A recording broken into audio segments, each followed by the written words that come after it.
तव द्रवं जगत् गुरौ तुभ्यमेव समर्पये।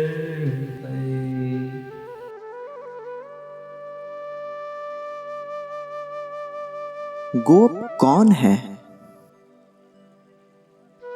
प्रभु कहते हैं, मनुष्य साधारणतः बड़े ही स्थूल भाव से जप क्रिया करता है। कहा जा सकता है कि उनकी वह जप क्रिया जैसे तोता पक्षी की बात करने जैसी है। तोता पक्षी बिना माने समझे कुछ किचिर मिचिर करके अनेक बहुत कुछ ही बोलता है।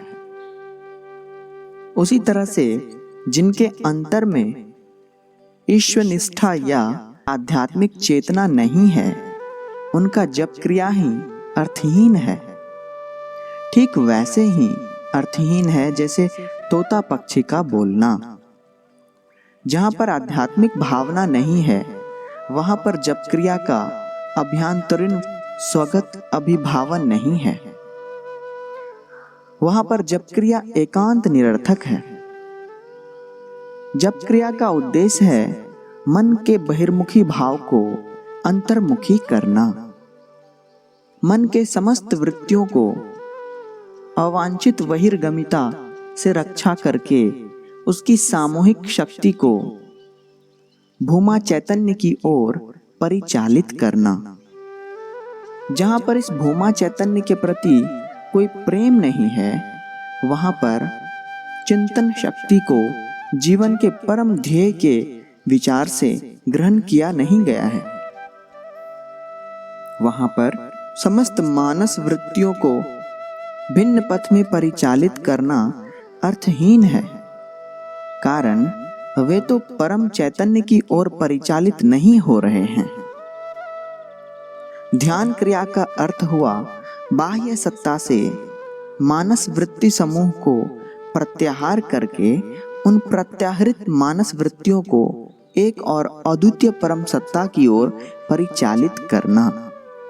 जहां पर परम सत्ता के प्रति कोई आंतरिक प्रेम भाव नहीं है, वहां पर परम पुरुष के प्रति मन कैसे जाएगा? इसलिए ईश्वर प्रेम नहीं रहने पर ध्यान क्रिया भी निरर्थक हो जाती है।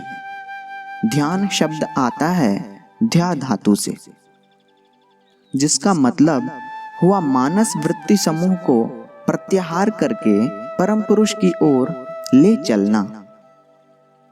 उसी से वृहत के प्रति अनुराग या आकर्षण न रहने पर किसी को ध्यान सिद्धि हो नहीं सकती। बाद में परम पुरुष के प्रति यदि किसी को जरा सा भी अनुरक्ति रहे, अधिक ना हो, बहुत थोड़े परिमाण में परानुरिक्त रहे, तब भी वह ईश्वर को पा जाता है।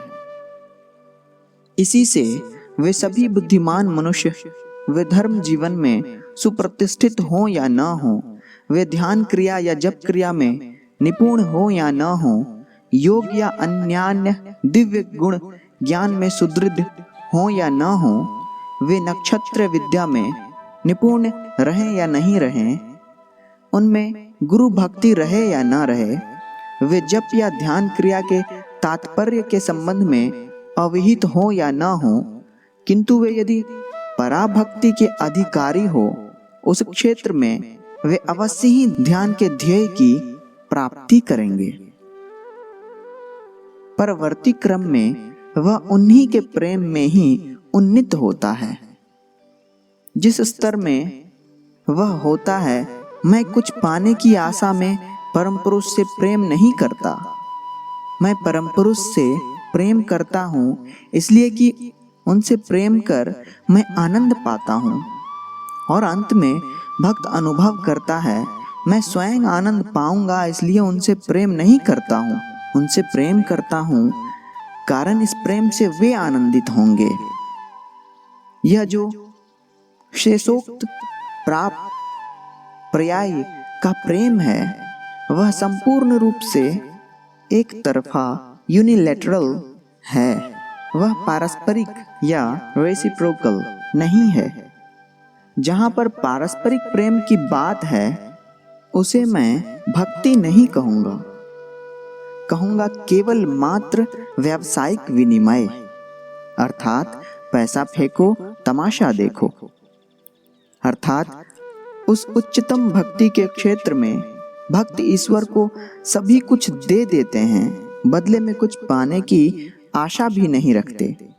अर्थात भाव है कि मैं तुमसे प्रेम करता हूँ, कारण है मैं चाहता हूँ मेरे उस प्रेम से तुम आनंद पाओ।